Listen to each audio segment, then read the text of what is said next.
Here's an interesting book. It's an estate sale find. We had gone to an estate sale at something like 4 p.m. in the afternoon, which is not the best time to go in a estate sale. The house was basically completely empty, and one room had a few knickknacks left, including a small pile of paperback books from the 1960s. Since we had driven, I don't know, half an hour to get there, we figured we might as well look. And I looked through the paperbacks, and I found this little paperback called I Protest.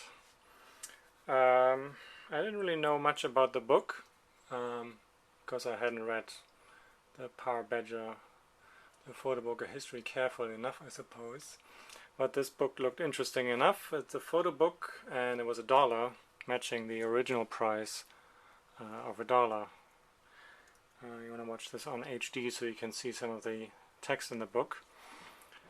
And yeah, it's a book about the Vietnam War. In particular, it's a book about a battle that happened in this place, whatever the pronunciation of that is, over the course of 8 days by David Douglas Duncan, a photojournalist who spent time there.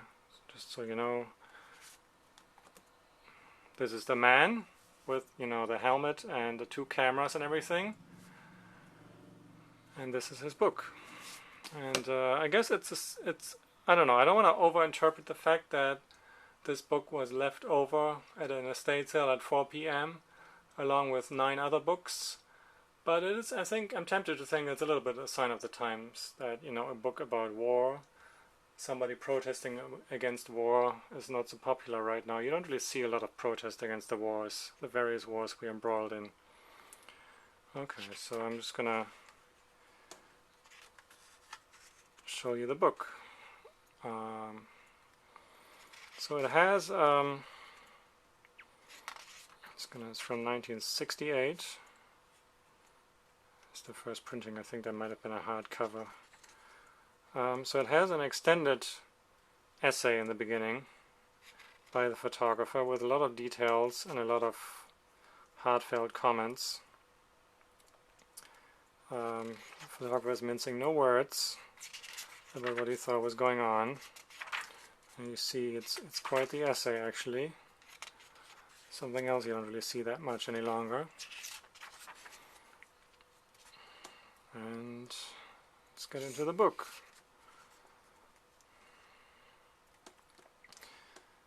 So it's war photography, and you can, if you want, draw your comparisons with recent war photography. Maybe you should. You'll see what kind of photography resembles this kind of situation with the trenches and the soldiers. You can tell the design already is very varied.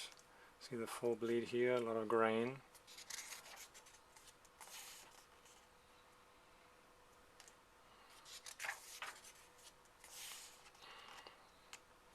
It's a very interesting design, I think. Just the way how the designer, probably, maybe, who knows, in conjunction with the photographer, made these images work, made them tell their story.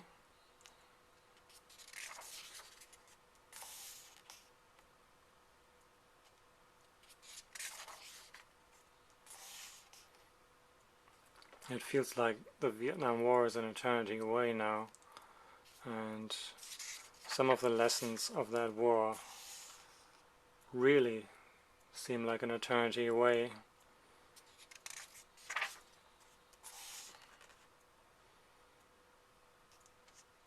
Even though the actual contents of these images is, you could imagine a picture like that coming from Afghanistan. There would be a different style helicopter, and maybe the landscape would be a little different, but you could get the same scenes.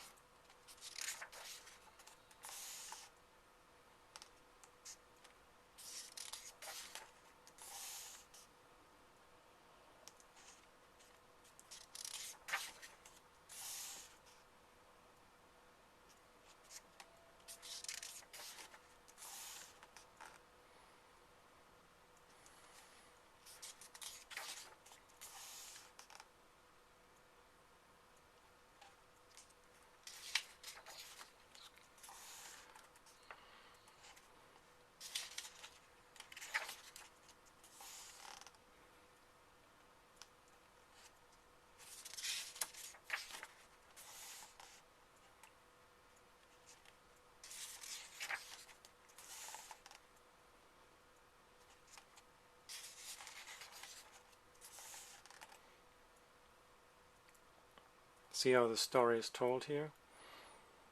Just with this carefully laid out sequence of images.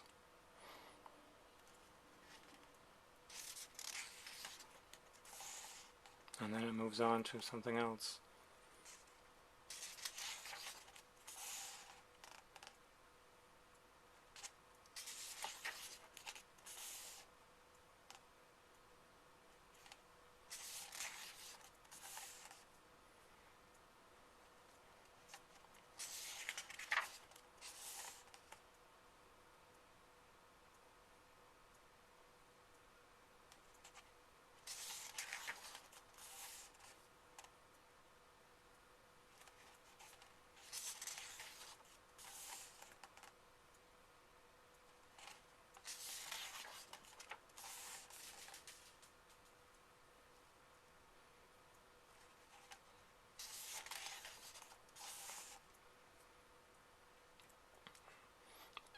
Again, see how a few images taken probably not very far apart are used in a single spread.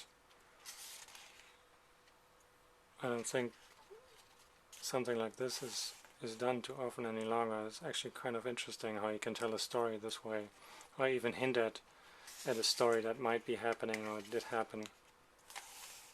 In this case, obviously something happened.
These great portraits, these last few pages.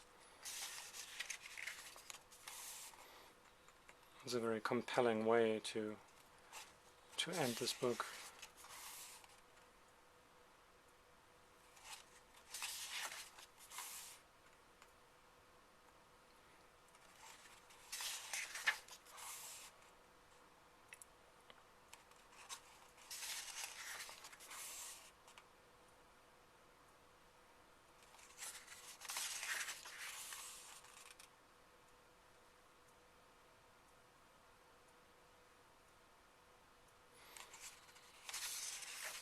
That's it.